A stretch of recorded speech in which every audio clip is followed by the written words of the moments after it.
I love that song. I do not, however, like this next story. A religious liberty group with a dubious honor for King County, Washington, which is home to Seattle. It has earned an Ebenezer Award for banning religious holiday decorations in common work areas and even virtual workspaces. That is correct. Those guidelines are actually laid out in a memo obtained by Seattle radio host Jason Rantz. They say county employees cannot display religious items such as nativity sets, menorahs, a Star of David, or even a crucifix. Not even in Zoom calls by those working from home. Jason Rantz joins us now. These guidelines stipulated that county employees are not allowed to display the religious items, bad enough in the workplace, but the fact that they cannot do this at home almost seemed like a joke at first to me. I mean, Beckett Koo likened religious employees of King County, Washington to ransacked residents of Whoville. That would actually be funny if he wasn't being serious. I think you're absolutely right. I mean, part of me looks at this and says, hey, folks who are working from home, get back into the office and you won't have to deal with this sort of intrusion into your personal life. But at the same time, let's be honest, this is very clearly government overreach. They don't have the right to tell you what you can or cannot have in your home office. If it is a religious symbol or otherwise, as long as it is appropriate, generally speaking, for the workplace, and you are allowed to have religious beliefs, whether they're Christian or Judaism, whatever it happens to be. You're allowed to have those beliefs in the office. And so this is clearly going one step too far. But I think the reason behind this is they get some extra points. They think they earn some social currency because they're going after Christianity and to another extent Judaism.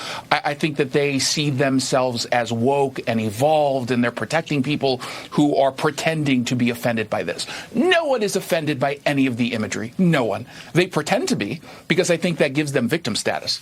Here's a quote from Ebenezer Award-winning King County, Washington. In a memo, it reads, "Some employees may not share your religion, practice any religion, or share your enthusiasm for holiday decorations. Displays of religious symbols may only be displayed in an employee's personal workspace." So they're even talking about Christmas decorations. So God forbid they enter my home, because they would be so deeply offended by not only my elves, but I've transformed my home into the North Pole proudly. But how is it that any business, seriously, would have any say whatsoever on what's going on behind me if I'm on a Zoom call? They don't. They are trying to intimidate you into giving up some of your religious or spiritual beliefs. They know that if this were ever to get challenged, it wouldn't actually go anywhere. And again, I think the biggest point here is that they are pretending folks care about this. Most people, 99% of everyone, whether they work in King County or elsewhere, they are not offended by any of this. I've got my Hanukkah tie on. I've got a Christmas tie bar. If this is offensive to you, that is a you problem. Be miserable on your own. Keep it to yourself and let other people just have a little bit of joy this holiday season. I mean, you do know what they say, misery loves company. But I mean, seriously, there is a statement slamming King County, Washington. Yeah, apparently, for its decision. I just want to read this quick. Religious employees of King County will likely feel like the ransacked residents of Whoville this Christmas and Hanukkah season. The government has no right to rob its employees of holiday cheer by forcing them to take down their nativity set. This is bottom line. Pure politicization. They're basically trying to become ultra woke, and that is, I guess, that's like the new it thing these days. Yeah, except to me, it's not woke. I don't think to you it's woke either, right? I think it's bigoted.